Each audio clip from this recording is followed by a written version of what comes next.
An Attorney General of the Federation and Minister of Justice Lateef Fagbemi has defended President Bola Tinubu's action to declare a state of emergency in Rivers State. He insists President Tinubu acted in the interest of the people. TVC News State House correspondent Femi Akonde has more.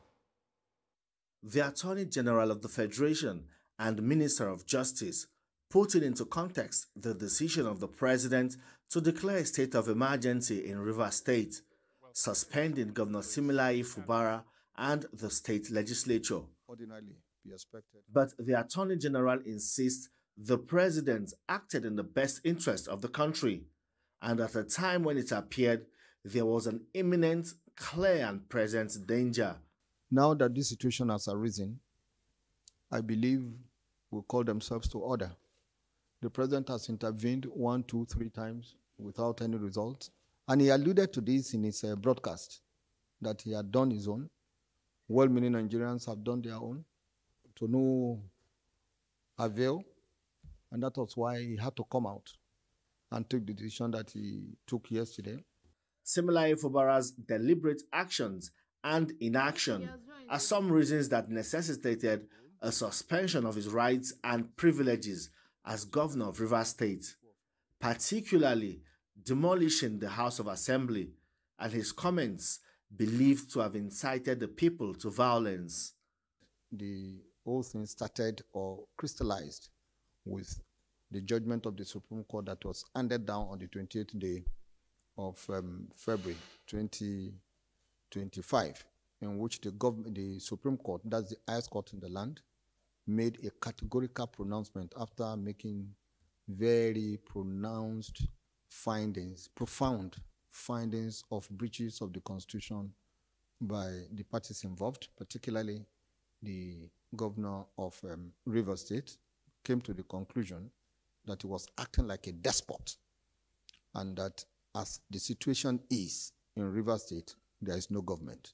But the AGF believes the President's decision puts into consideration the interest of the people of Rivers State.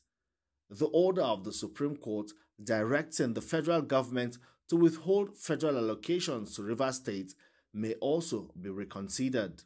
The President came out boldly yesterday to say the situation cannot be allowed to continue, a situation in which what is given lifeline to the nation to be, criminally touched without any response from those who would ordinarily be expected to do so, cannot continue. The Attorney General of the Federation, however, absolved the Minister of the FCT of any blame in the crisis.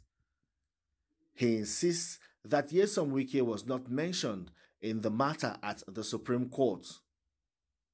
The coming days will be interesting as attention focuses on the sole administrator to see how he will manage Rivers State during his 6-month tenure. Femi Akonde, TVC News, Abuja. Let's bring in Senior Advocate of Nigeria, Ajayi, who joins me on the news at 10 for fresh perspectives to this development. Senior Advocate, thanks for joining us on TVC News at 10. The Attorney General there saying that Mr. President acted in the best interest of Nigeria. However, the bone of contention is on whether Mr. President has the right to suspend a democratically elected official. What do you think? Thank you, Mr. Nifemi, for having me. The issue has to do with power of the President and Commander-in-Chief, to declare a state of emergency in a deserving situation, and this power, is provided for under Section 305 of the Constitution of the Federal Republic of Nigeria, 1999, as amended.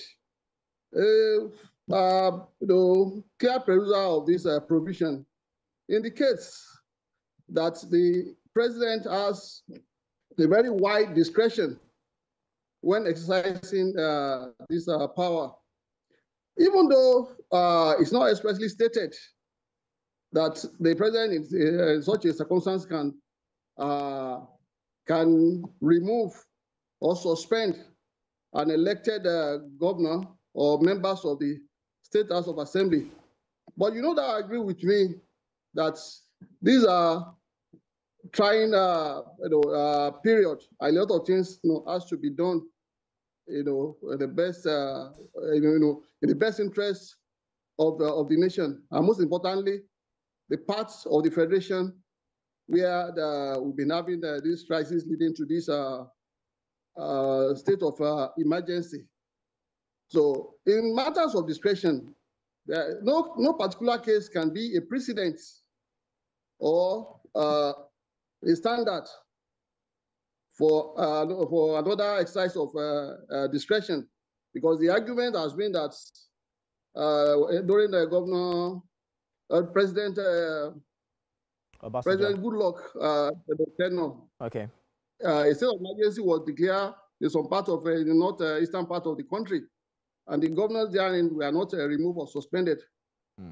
But like I said, it depends on the way the person who is exercising discretion view the particular case at hand.